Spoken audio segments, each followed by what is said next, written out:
Welcome to Leadership to Go. My name is Pari Namazie. I am an executive and leadership coach and the managing partner at UNEPA. Join me as I explore leadership insights from all walks of life. A very warm welcome to Raj Lakhanpal from Coats India. Raj, warm welcome to you. Thank you. It's a pleasure having you on Leadership to Go. I give a little background on Raj. Raj comes from a very experienced, seasoned background of being a managing director in management and leadership positions. I know this is like a 20 plus year experience. I think 23 years to be exact. And Raj, you have started with one company, so you joined Coats since you were management trainee, and you've grown through that company, doing various roles and in different countries, and you've traveled all over the world, and you've held positions everywhere from China to Peru to Brazil to Mexico, and now you're managing director of Coats India. And I know Coats is a very diverse company in the textile industry, but diverse in different segments of this industry. So a very warm welcome to you. Thank you very much. Thank you for being with us. And of course, I've had the pleasure of working with Raj. And Raj and I have not only a little bit of a humor together, so so we might crack in some jokes in our Leadership to Go. But why I wanted very much for you to join us is also because of our relationship, and also because I've had the privilege and the honor to experience you not only as a leader but as a human being, and it's very touching. So thank you for joining me. No, thank you for having me on this. I really do appreciate that. Thank you. Thank you. And just before I jump into questions, just to let our audience know, Leadership to Go, it's our way of keeping connected to a leadership community and sharing stories. And why we love this is every story is unique, every person is unique, every journey is unique, and we learn from one another. So it's really to create that space to share and learn from one another, and hear about what our stories are, our individual stories. So with Fantastic initiative. Yeah. Thank you. So with that, I jump into the first question. And I know when I talk about your background, I know how humble you are, Raj. So part of it is like, does it make you proud when you hear about your career? How do you feel? No, not really. I think I don't know. I just have a feeling that it's quite normal because that's what I've lived. That's what my life has been. I don't see it very different. It's only, like when you pointed out or other people pointed out, oh, wow, you've had a career across the globe and you've been with one company, that it kind of strikes me. And it, sometimes I think, I don't know, would it have been better probably to be in one location and maybe with multiple companies? And I do sometimes think about that. But no, I am really grateful. I've said this multiple times. I'm really blessed to have had the opportunity to work across the globe. And the company I work for, I'm really proud of them. It's a great company to work for. And yeah, I'm happy. Yeah. Where do you, I love the last, when you said I'm happy. And just for, to disclose this, Raj and I, when we went through a few minutes earlier just to decide what questions we want to address, Raj just said, Pari, go with the flow. So this is me going with the flow. And although we talked about a few questions, I think I might go in different directions. Happy is such a big word. And you've said this to me so often, I'm happy, I'm content. Where does that come from? I think it's to do with the culture of the company. I think the company allows leaders to flourish. It gives you the freedom to do things the way you want to do. Obviously, there are checks and balances and stuff like that, but overall, you don't feel like someone's breathing down your neck. I've never felt that in 24 years that I've been in this company. So I think just that ability makes you feel at peace, makes you feel content, right? Because there's someone in your team, not someone, quite a few people in the team that you work with that believe in you, that trust you, right? And I think that's where it really emanates from. It's that level of trust that exists within the organization. Yeah. Yeah, and that's the word I was going to pick up, because if you don't have someone breathing down you and they give you the space, and that's the culture of the organization, it sounds like an organization which is based on trust. Yes. And just hearing you say that, what's the difference of an organization who works with trust to one that does not? What would Ooh, you I've never, imagine? I've never experienced one which doesn't work with trust. But I can imagine if there was a lack of trust, it would just be chaos. Your employees would be working under a lot of stress. Um, there wouldn't there wouldn't be the output. The level of output wouldn't just be there. The level of excellence wouldn't exist, and therefore your customers wouldn't be very happy, and therefore the business would suffer, right? I think having that culture of trust right at the start is fundamental for any business. Yeah. Mm. And when you talk about this being part of the culture and part of the DNA of Coats, Yeah. what do you do? So this is a culture you've come into and you've learned leadership this way. And I think this is also part of your DNA, but you have the values to support that. What do you do to foster trust in your team and in the organization? I think the first thing that you've got to do is you've got to walk the talk, right? And I think people, your team members, your stakeholders, your customers, whoever you come in touch with on behalf of the company, they will judge you from the little acts that you commit, right? And any interaction you have with people, and this is what my boss says, you're always being interviewed, right? You're always being judged. You're always being interviewed. So I think the first bit for any leader is to make sure that they're walking the talk, right? And then the other thing is about transparency. You've got to have a very good level of transparency with your team members, with all the employees in your organization. Now, yes, there's certain things which are confidential, but you can tell them that I can't discuss this because it's confidential, right? But instead of giving some other excuse. So I think, and people are mature, they understand that, and they accept it. That's the great thing about it, right? So having those two things working in tandem, I think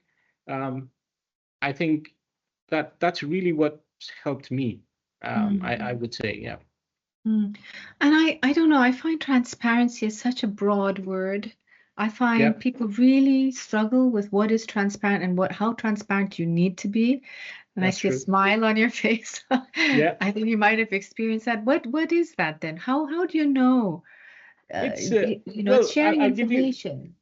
I'll give you another analogy. It's like saying, oh, we need to have freedom, right? Freedom to operate. Now, you can have freedom to operate within rules, right? You've got to have those rules. Otherwise, everything descends into chaos. It's the same thing with transparency. You've got to be transparent, but within limits, within boundaries. So, and that's where I think the important thing of the organization is, how do you define those boundaries, right? So if I give you the freedom to operate, if I say you've got to be transparent, what are the boundaries within which you can be transparent and everyone is satisfied, right? Yourself and the employees. So I think that's the hard part. And if you can crack it, then organizations like ours, which has been existing for about 100 or 250 years, can exist for that long. Yeah. That's lovely. And pinpointing that the organization has been around for so long. the foundation has to be quite a strong foundation. Absolutely. Where does that come from, Raj? Is it I love that question of culture, because culture, we're constantly transforming and changing, but the organizations that last are the ones that have a strong foundation in who they are, what defines them. So who sets that? You did talk about walking the talk, but who sets that? Who creates that, in your opinion? I think it's partly you and partly what's existing in the organization, either when you join it or when you develop within the organization, right? So it's what the values are, what's important to you, what's important to the organization, right? Um, and if your values are about being honest, having high integrity, walking the talk, et cetera, and that's what the organization also believes in, I think you've got a win-win situation. I think where you don't match up with those values, I think you will have people leaving the organization or the organization failing over a period of time, right? And where do they come from? I guess it would be the founding fathers, I guess, right? At some point, the owners would have put in an ethos, a set of values, which has basically stayed throughout these years and decades. Yeah. Beautiful. Yeah, I can sense that. And also because I know Coats a little bit, I've always said that to you. I can feel that throughout the entire Yeah. organization with the different subsidiaries and so forth. So really well done.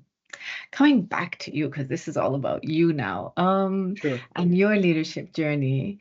What I'd love to, such a diverse background. Is this what you wanted to be? Did you sort of always want to be a leader, a managing director? No, What did you want to be? no. What was your dream as a kid? I think it kept changing year on year. Um, from being a doctor to a fireman to a footballer, I think there wasn't a set thing that I wanted to do. Um, I think also when I entered the organization, um, I didn't have that clarity in my head that, this is what I want to be. And I think Mm, that's the great thing about leadership, right? There's always this debate, are leaders born leaders or are they made? And I truly believe that they're made. And if you've got the right environment and the right people helping the person to develop into a leader, I think you can accelerate that development. And frankly, I've been blessed because the environment has been there, and I've been blessed to have some very good mentors who've helped me along my journey. So yeah, so I think I've slowly taken on this role, and I've realized that I really enjoy it. And yeah, it just makes me happy. mm. Saying Well, that you have again. to said it again. Yes, so it's a deep root word in you Yeah, as well. So no, I also absolutely. hear that sort of connects to your being very much. I can't imagine you being doing something that you're not happy at doing. No, no. Um, mm, so it's working very much with heart at the end of the day. It's not only head, but it's also heart, that So connection. actually, that's a funny thing, right? Because that's something I'm still working to develop, I believe. I'm I would class myself as a sort of a thinker warrior, right?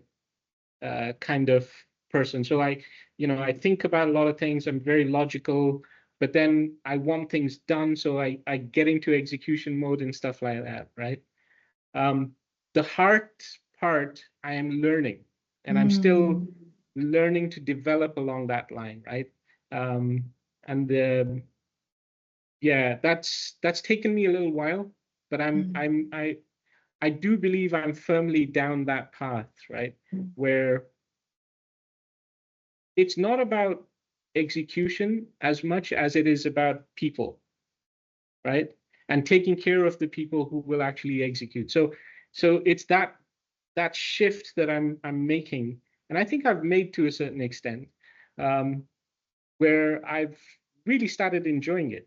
I really started enjoying what it means to guide people, what it means to influence them, to inspire them for a common objective.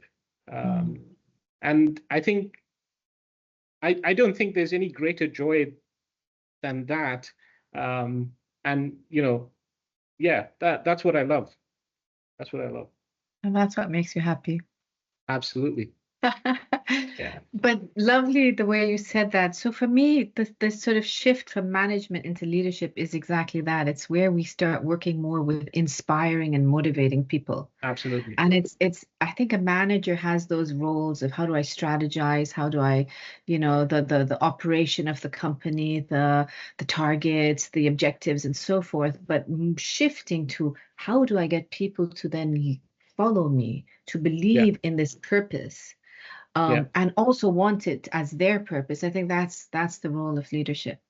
And Yes. beautiful how you said that, leading with heart. I think that's so powerful. Maybe a question to you, Raj, is where did you notice that there has to be a shift between head and heart? Because now you're saying I'm learning that now. But where did you notice you had to do that in your leadership journey? So I think it's always sort of turned up in the most difficult situations that I've had to face. That's where you realize, do I have to be hard-headed and cold about this, or do I need to really think from my heart, and my gut's telling me something else, and do I need to go with that decision? So it's come across my career, and the frequency has just gone higher and higher as I've moved up in the organization, where you suddenly realize it's not about, like you said earlier on, it's not about operation and execution. It's about making people share your dream and making them believe that that's their dream and that we can actually, achieve it in reality.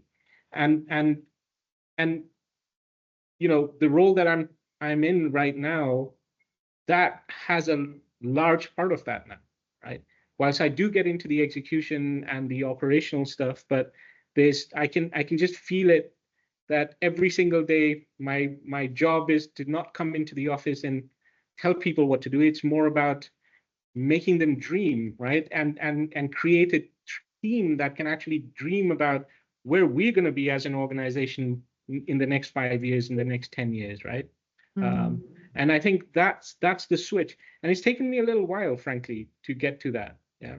But it's a good space to be in, because when you start realizing those dreams, even the little bits of those dreams, I think the joy and the fulfillment that you see in the employees is just unbelievable, right?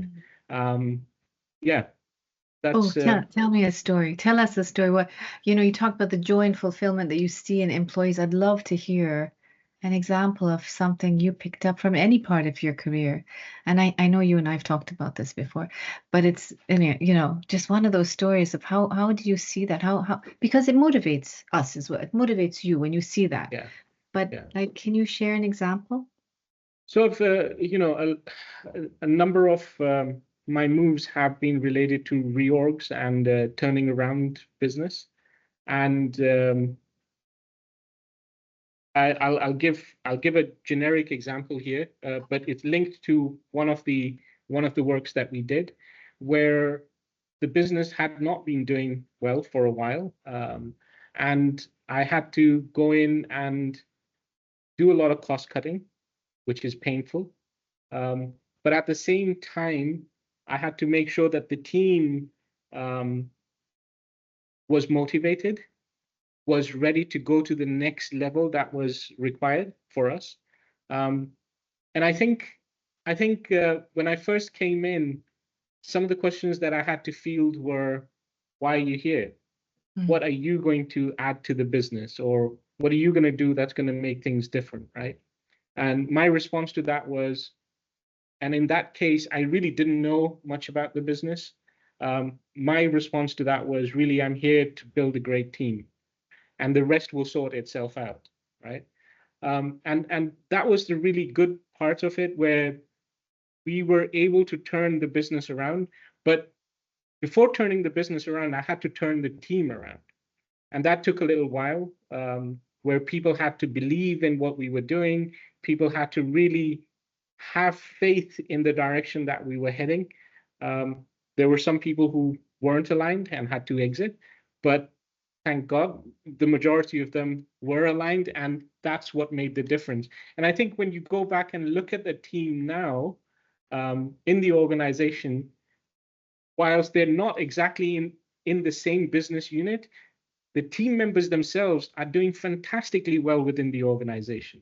One of them, who joined the team as my secretary, is now leading a finance FP&A team in sort of 7 years. I mean, you know, that just, Amazing.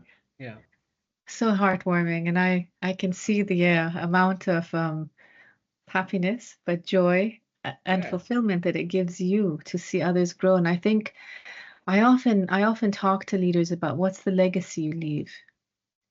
And I'd love to ask you this question. You know, we work so hard in organizations all over the world, your experience all over the world. You touch people's lives.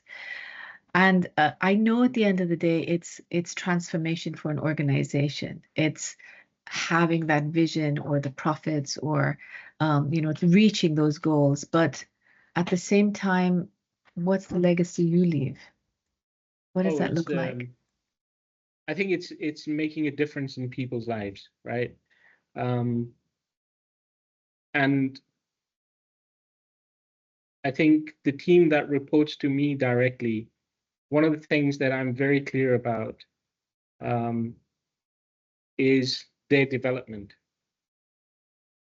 And I tell them very clearly, I don't really care whether they stay in the current organization or they move on. The relationship that we have will continue. So I'm still in touch with some of the people that have left the organization, and we talk on a regular basis. And if they need any guidance, I help them out with that. Um, I think it's about helping others, and how can you move them in their lives in whichever direction they want to go, right? Um, and and and that's what it is. So that's with my direct reports, or any other employee who wishes to connect with me. Um, the other thing that's very close to my heart is, how do we as an organization make an impact in the societies where we operate, right? Um, and that's all related to CSR. How do we bring the society around us to a better level? Improving Mhm. schools, education Mhm. for children. That's something I really cherish. And again, I've been blessed in my current role, where we have a couple of schools where we are supporting, and we're doing a lot of great stuff with them. Yeah, I really do like that.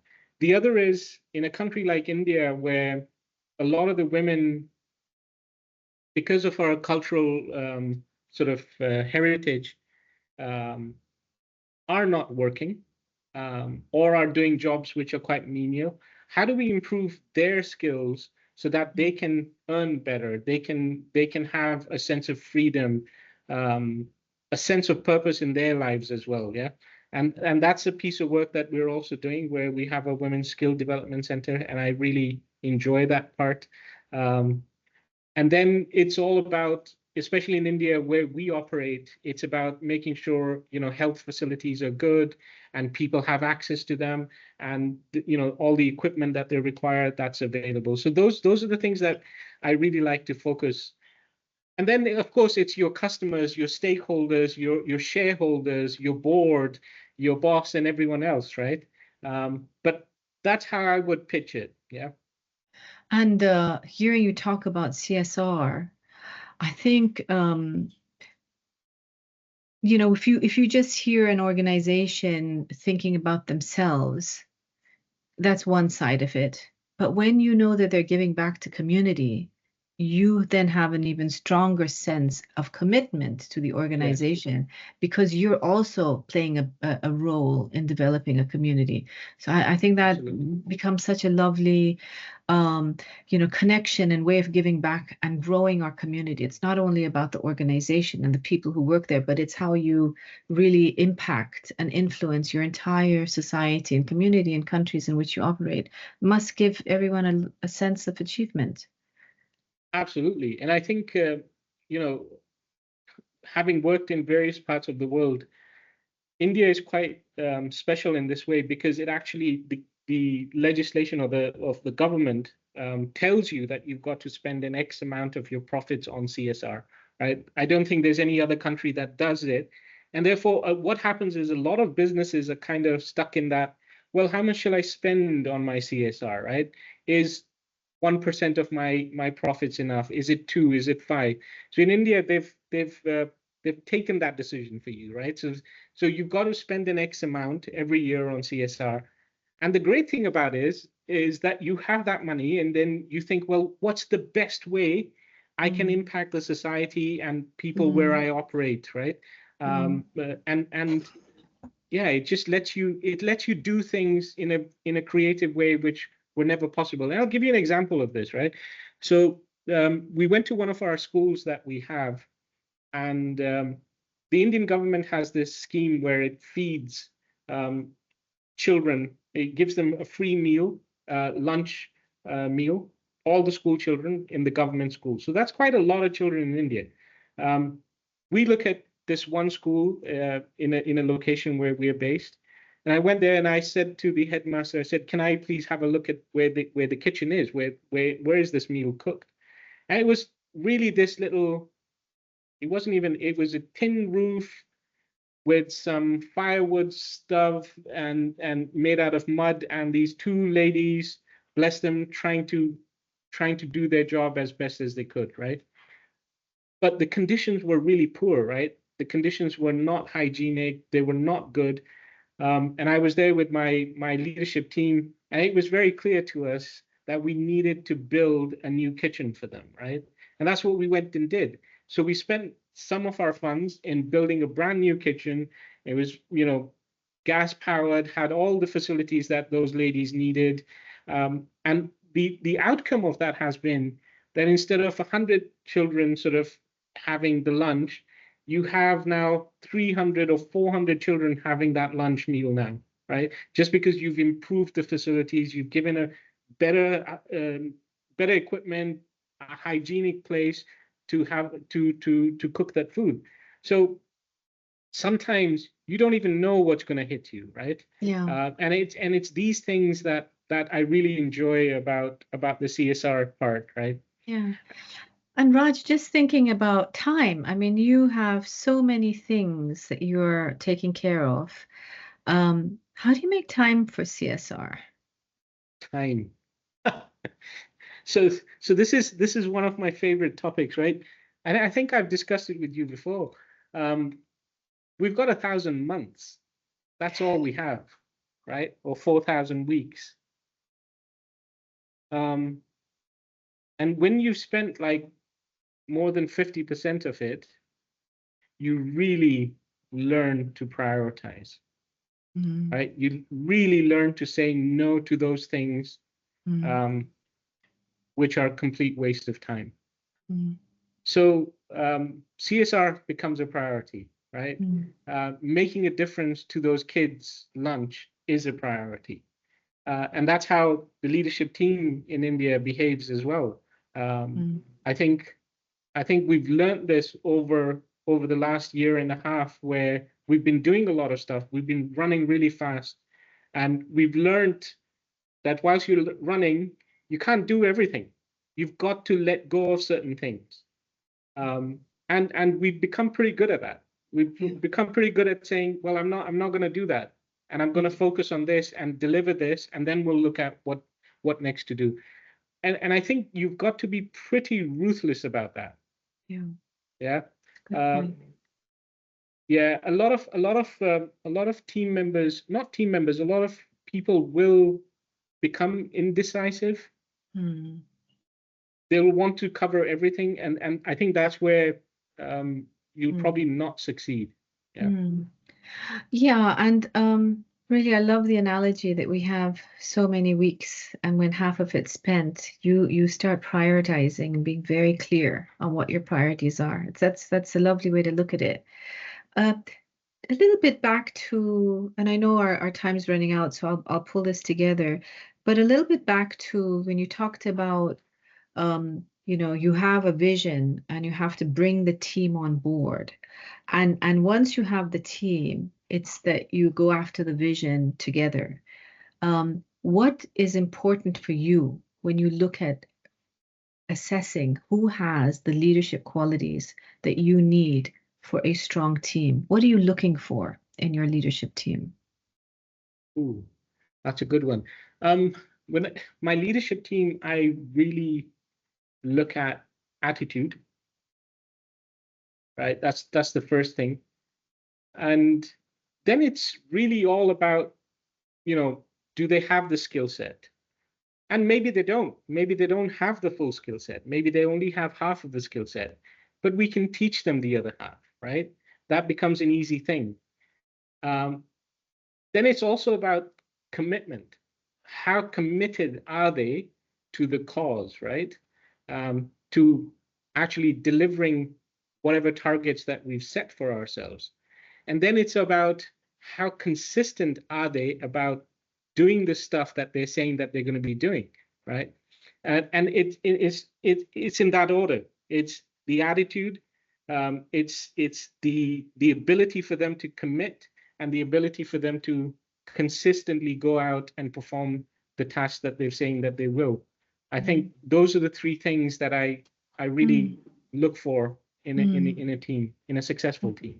Yeah. Very nice. Raj, I'm going to close with a question. You talked about leading with heart and how you're learning more and more about, how important that is. How do you stay grounded in that? How do you stay connected when things are so busy and crazy and you go back into the rational mind? How do you shift to stay connected to leading with heart? What do you do?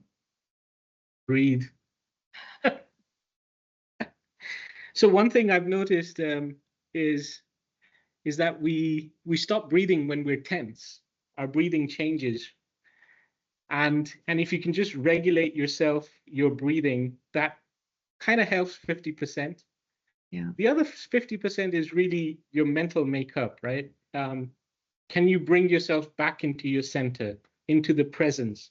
Can you be self-aware about what emotions are going on inside you?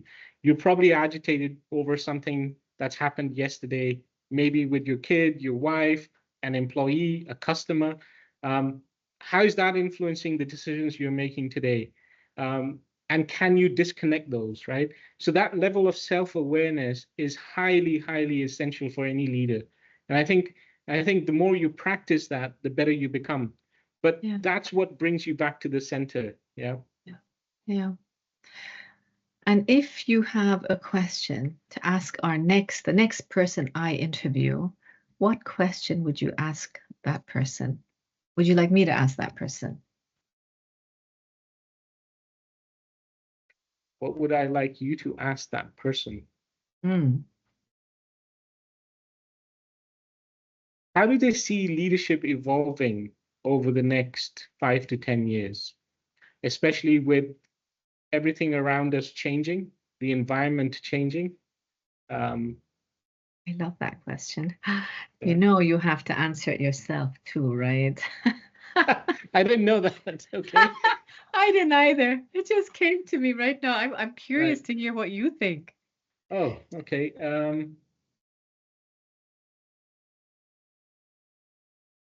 So the way I see it is, and I look at what's been happening in the world around us, the environment around us, it's just gone crazy, right? The frequency of change has just gone up multifold. The amplitude of change has gone up multifold. So both things have just gone up in a way that probably was never imagined. So the future leadership, I think one of the things that will be essential for future leaders, and probably leaders today, is resilience, but probably with a much greater dose, yeah, than what we consider today resilience to be. So I think that's the key for me. Yeah, and I'll leave it there.